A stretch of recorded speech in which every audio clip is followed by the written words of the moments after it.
Okay, so our today's topic is about the sonography of thyroid. इसको हम 2 parts में करेंगे और जो पहला पार्ट है आज जो भी हमने करना है इस सेशन में हम लोग इसकी फिजियोलॉजी देखेंगे, एनाटॉमी देखेंगे, इसके रिलेशंस देखेंगे, ठीक है।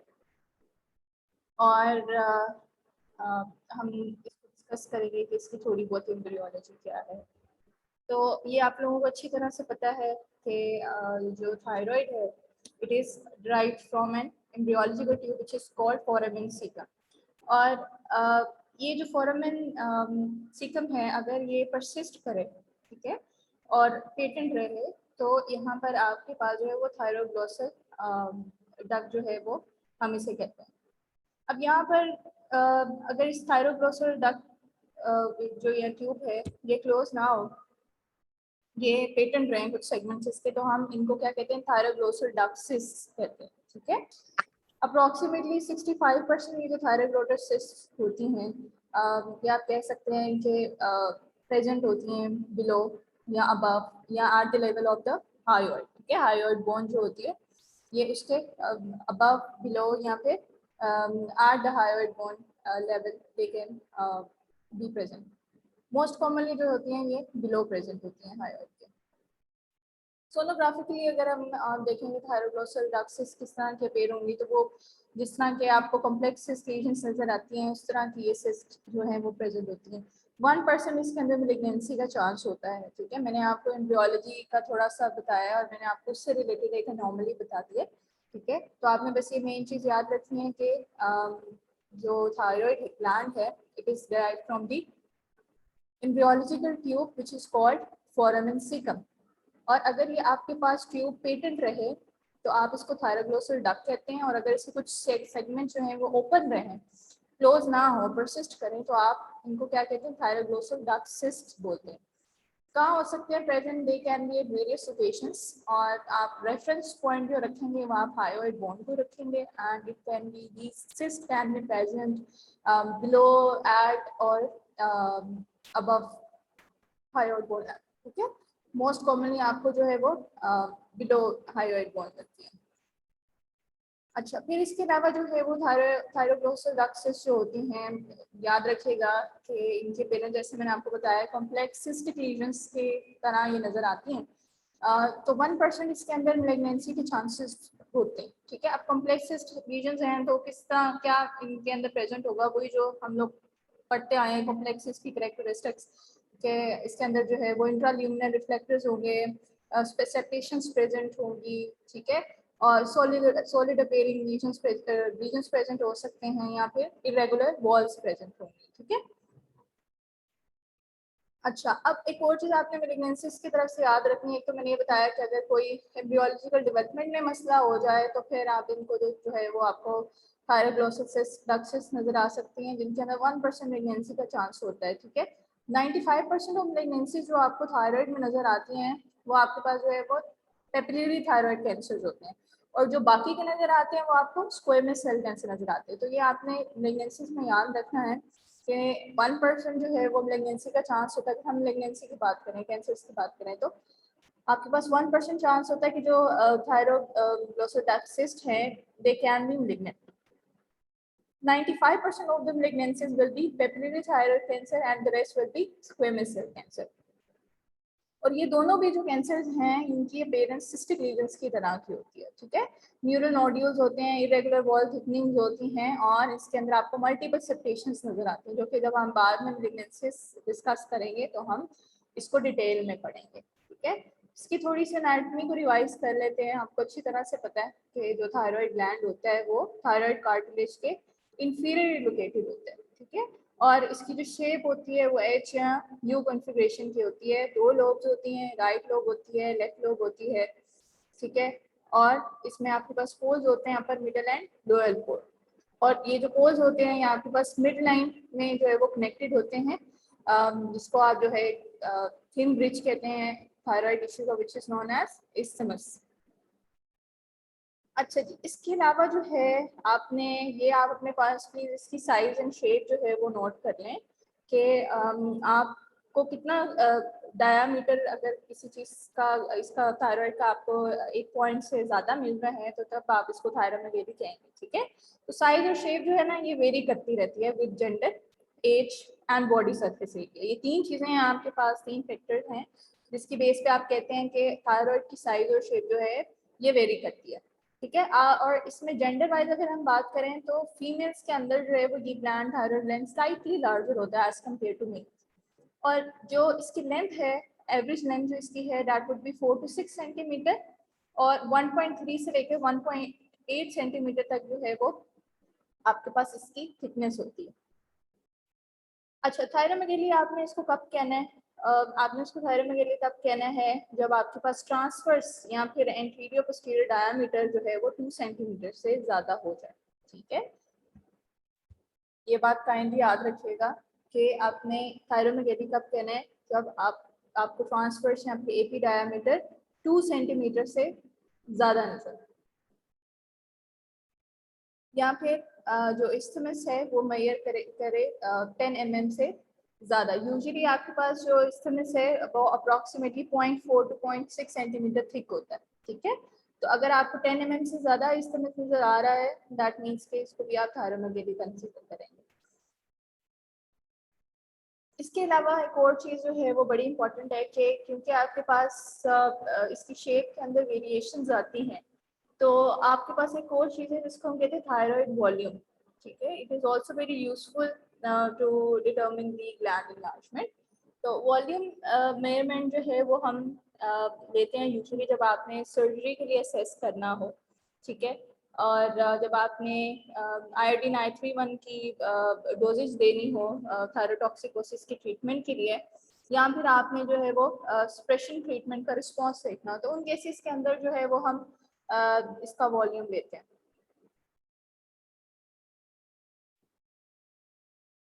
ये आप लोगों ने इसकी एनाटमी जो है वो याद रखनी है कि आपके पास जो थायराइड है उसकी शेप, उसकी लेंथ, उसका डायामीटर, थायरोमेगाली आपने इसको कब कहना है, ठीक है।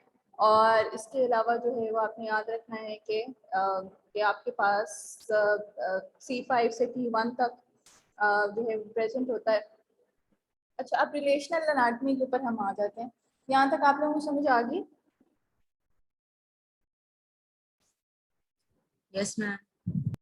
अच्छा, अब नेक्स्ट हम आ जाते हैं रिलेशनल एनाटमी के ऊपर। तो ये आपके पास एक कंपेयर किया हुआ है, ये पिक्चर है जिसमें आपको एक क्रॉस सेक्शन दिखाया हुआ है। सेम वही सेक्शन आपको सोनोग्राफिक एनाटमी भी इसमें दिखाई गई, ठीक है। तो अब इसमें आप देखें कि इंटीरियरली जो है वो लाई करते हैं आपके पास 3 स्ट्रैप मसल्स, ठीक है। तो इनको आपने जब भी अल्ट्रासाउंड के ऊपर देखना है तो you should be able to distinguish between them, के आपको पोजीशन पता होगी अच्छी तरह से, तो आप इन स्ट्रैप मसल्स के बीच में जो है वो डिफरेंशिएट कर सकते हैं। अब ये 3 स्ट्रैप मसल्स कौन से हैं? स्टर्नोहायोइड है, स्टर्नोथायरॉइड है और ओमोहायोइड है।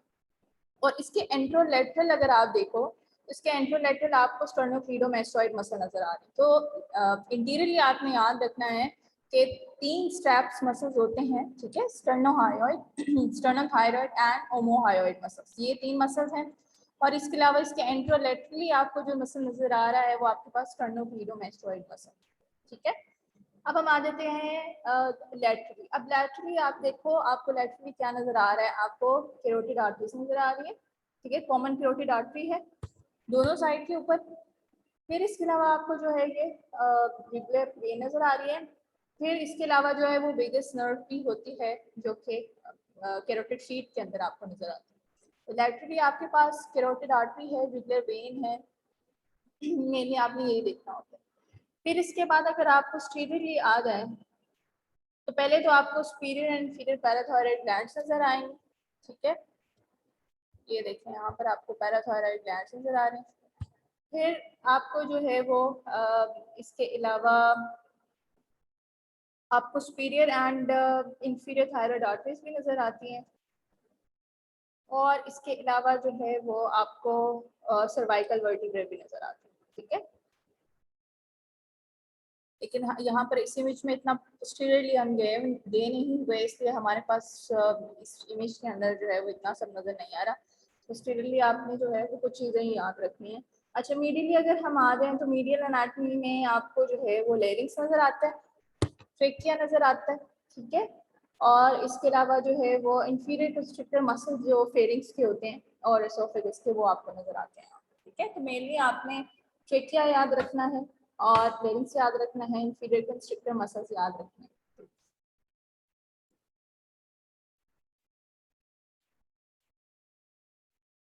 ये आपने जब भी क्रॉस सेक्शन देखना है तो you should be able to identify these structures.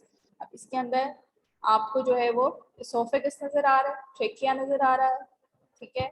Laterally आपको जो है वो कैरोटिड आर्टरीज नजर आ रही हैं, जुगुलर वेन नजर आ रही है, इंटीरियरली आपको जो है वो स्ट्रैप मसल्स नजर आ रहे हैं और एंट्रोलेटरली आपको जो है स्टर्नोक्लीडोमास्टोइड नजर आ रहा है। ये रिलेशनल एनाटॉमी है जो कि आपने याद। मैम पोस्टीरियरली क्या क्या नजर आ रहा है? जी क्या कह रही है? पोस्टीरियरली क्या क्या नजर आ रहा है हमें? पीरियडली एक तो ये याद रखना है पैराथोराइड ग्लैंड, ठीक है। सुपीरियर एंड इंफीरियर जो है वो थायराइड आर्टरीज भी आपको जो है नजर आती हैं। और इसके अलावा ये लोंगस कोलाई मसल, ठीक है, ये आपको नजर आती है। और अगर आप थोड़ा और पीछे जाएंगे तो आपको सर्वाइकल वर्टिब्रा नजर आएगा।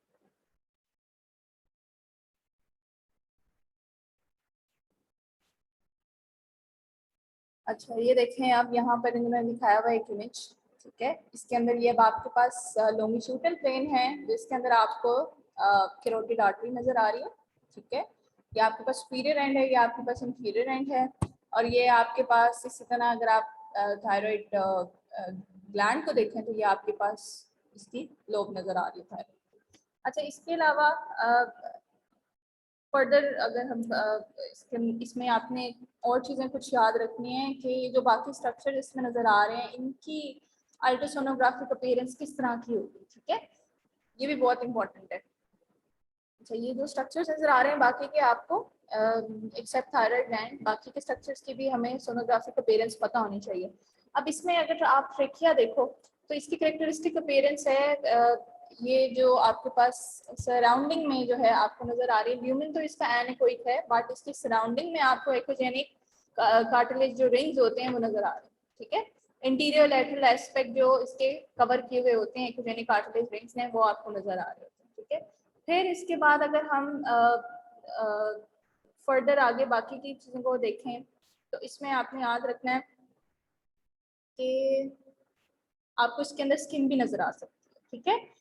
सबसे सुपरफिशियल जो स्ट्रक्चर होगा जो कि आप सबसे पहले इनकाउंटर करेंगे दैट वुड बी स्किन। अगर सबसे पहले हम ऊपर जाएंगे क्योंकि आपको पता है कि सबसे पहले इंटरफेस जो बनता है वो ट्रांसड्यूसर और स्किन के बीच में बनता है आपके पास। तो इसमें जो स्किन है सबसे पहले वो किस तरह की नजर आएगी? डर्मिस जो होगी which is the most superficial layer, पहले तो उसकी थिकनेस होगी 1 to 2 mm, ठीक है। और इकोजेनिसिटी भी जो है वो आपको similar to the thyroid gland नजर आएगी। फिर आप जरा थोड़ा और डीप जाएंगे तो एक और लेयर आएगी जिसको आप सबक्यूटेनियस फैट की लेयर बोलते हैं। अब इसकी जो विड्थ है definitely that would vary according to the patient's body width. फिर आपने एक और चीज़ याद रखनी है कि अगर आपने कंपेयर करना है सबक्यूटेनियस लेयर को विद डर्मिस तो उसको डिफ्रेंशिएट करने के लिए आप जो फैटी लेयर होती है वो ज़रा ब्राइटर होती है as compare to the dermis. अच्छा, और दूसरी बात ये कि फिर उससे इमीडिएटली बिलो आपके पास जो है वो मसल लेयर आ जाती है। तो ये आपके पास दो पॉइंट्स हैं जिससे आपको सबक्यूटेनियस फैट के बारे में पता चल जाता है। एक तो ये कि डर्मिस से ज़रा स्लाइटली ब्राइटर होती है और इसके अलावा immediately beneath it there will be muscles, ठीक है। तो ये जो आपके पास आपको इकोजेनिक लेयर नजर आ रही है ये आपके पास सबक्यूटेनियस फैट की लेयर।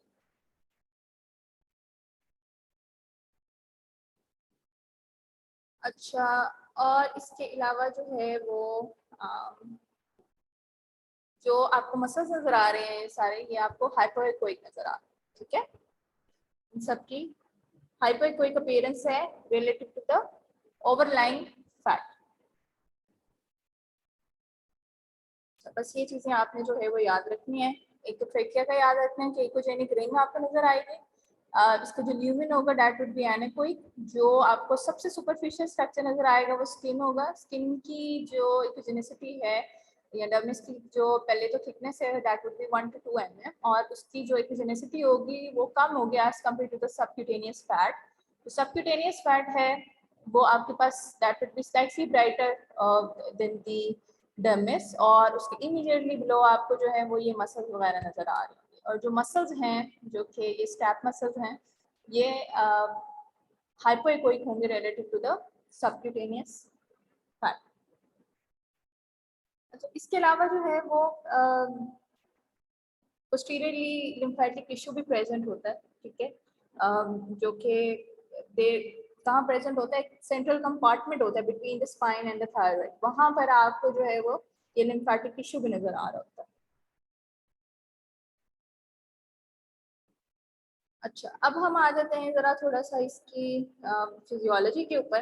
तो फिजियोलॉजी का भी आपको अच्छी तरह से पता है कि ये आपके पास जो है it's a very important organ of the endocrine system, जो कि बॉडी के मेटाबॉलिज्म, उसकी ग्रोथ एंड डेवलपमेंट जो है उसमें रोल प्ले करता है।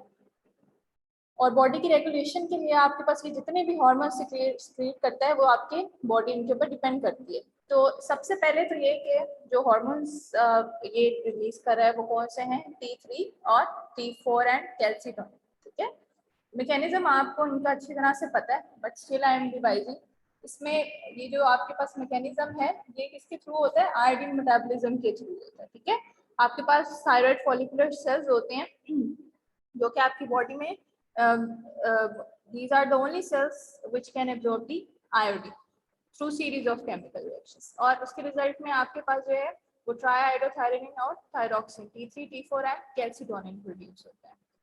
अच्छा, T4 आपको पता है मोस्ट एबंडेंट है हार्मोन है, 80% होता है, जबकि जो T3 है वो आपके पास 20% सिक्रीट होता है, लेकिन T3 क्या होता है, इट इज मोर पोटेंट। फिर इसके अलावा आपको अच्छी तरह से पता है कि ये जो आपके पास थायराइड हार्मोन्स हैं ये ब्लड स्ट्रीम में रिलीज होते हैं by the action of thyrotropin और थायराइड स्टिमुलेटिंग हार्मोन, और इनको कौन प्रोड्यूस करवाता है, पिट्यूटरी ग्लैंड प्रोड्यूस करवाता है।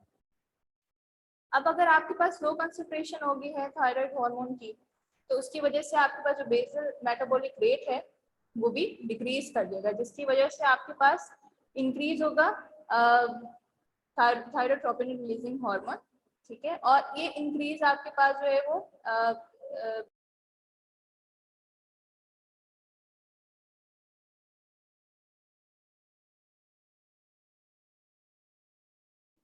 क्लास आप लोगों को आवाज आ रही है? अच्छा, हम फिजियोलॉजी की बात कर रहे थे, बेसिक फिजियोलॉजी की बात कर रहे थे, और मैंने आपको बताया कि अगर ब्लड स्ट्रीम के अंदर लो कंसंट्रेशन हो जाती है थायराइड हार्मोन की तो क्या होगा, there will be an increase in thyrotropin releasing hormone, ठीक है। इस इंक्रीज की वजह से आपके पास TSH की सिक्रीशन भी ज्यादा होनी शुरू होती है, जिसकी वजह से there will be an increase in the release of thyroid hormones, ठीक है। अब जब ब्लड लेवल में आपके पास थायराइड हार्मोन्स नॉर्मल हो जाएंगे तो आपका बेसल मेटाबॉलिक रेट भी जो है वो भी नॉर्मल हो जाएगा और TSH सिक्रीशन भी स्टॉप हो जाएगी। फिर इसके अलावा कैल्सिटोनिन का भी आपको सारा पता है, अगर कैल्सिटोनिन डिक्रीज हो जाता है तो उसकी वजह से क्या होगा, आपके पास कैल्सिटोनिन क्या करता है, डिक्रीज करता है किसकी कंसंट्रेशन को,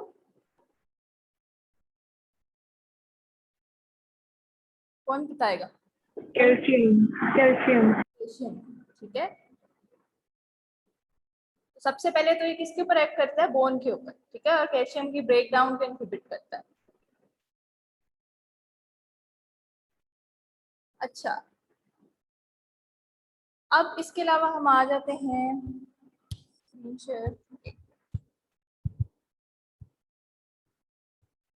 थायरोमेगाली का। मैंने वैसे आप लोगों को बता दिया है कि एपी डायमीटर अगर आपके पास 2 सेंटीमीटर से ज़्यादा होगा तो आप उसको थायरोमेगाली कहेंगे। फिर इसके अलावा जो है आप हम आ जाते हैं हाइपोथायरॉयडिज्म के ऊपर, ठीक है। हाइपोथायरॉयडिज्म आपको अच्छी तरह से पता है कि अंडर सिक्रीशन होती है थायराइड हार्मोन्स की, इसकी वजह से हाइपोथायरॉयडिज्म होता है, ठीक है। And it is the most common thyroid disorder. ये आपको एमसीक्यू में पूछा जा सकता है कि which one is the following most common thyroid disorder, तो उसमें आपने हाइपोथायरॉयडिज्म सिलेक्ट करना है। अच्छा, इसको इसके अलावा आप लेक्सेडिमा भी कहते हैं। मोस्ट कॉमनली 75% जो हाइपोथायराइडिज्म होता है वो किसकी वजह से कॉज होता है? क्रॉनिक थायराइड इन्फ्लेमेटरी प्रोसेस, जिसको आप हाशिमोटोस थायराइडाइटिस भी कहते हैं। ठीक है, so there are disorders which are associated with hypothyroidism, जिसके बारे में आपको अच्छी तरह से पता होना चाहिए। मोस्ट कॉमन जो आपके पास हाइपोथायराइडिज्म के साथ एसोसिएटेड डिसऑर्डर है वो आपके पास क्रॉनिक इन्फ्लेमेटरी प्रोसेस है, जिससे आप क्या कहते हैं? हाशिमोटोस थायराइडाइटिस कहते हैं। फिर इसके अलावा आयोडीन डेफिशिएंसी, ठीक है। और इसके अलावा जो है वो अनकॉमन जो है वो आप कह सकते हैं hyper functioning thyroid cancer, thyroid stimulating hormone, ठीक है। और इसके अलावा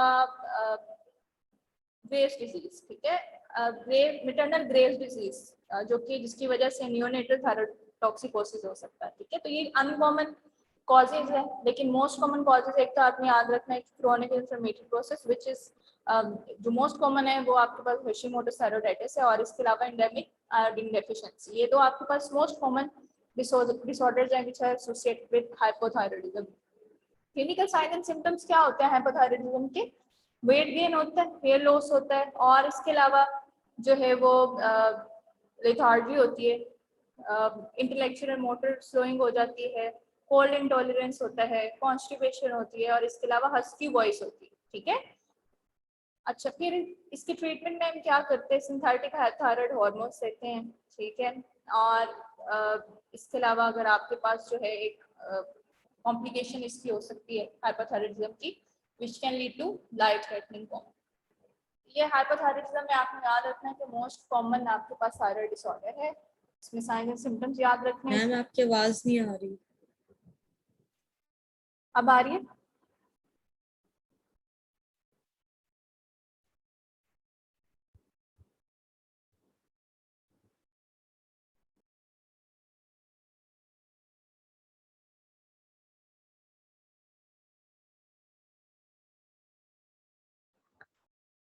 अब आ रही है बच्चों आप लोगों को?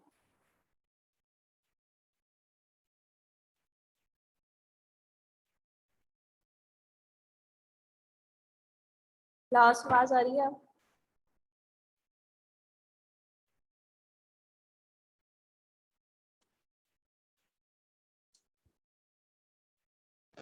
मैम बहुत ब्रेक हो रही है। यहाँ पर इंटरनेट कनेक्शन का इशू है काफी ज्यादा।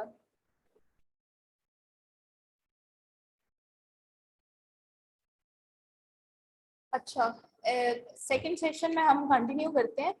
तो इस सेशन में जो हमने स्टडी की है वो प्लीज याद रखिएगा कि सबसे पहले तो आपने थोड़ी एनाटॉमी डिस्कस की है, इसकी हमने थोड़ी फिजियोलॉजी डिस्कस की है, इसके अलावा हम लोगों ने इसकी सोनोग्राफिक एनाटॉमी देखी है, रिलेशनल एनाटॉमी देखी है, और अब हम डिसऑर्डर्स के ऊपर आए हैं, जिनमें से सबसे पहले हमने हाइपोथायराइडिज्म पढ़ा है।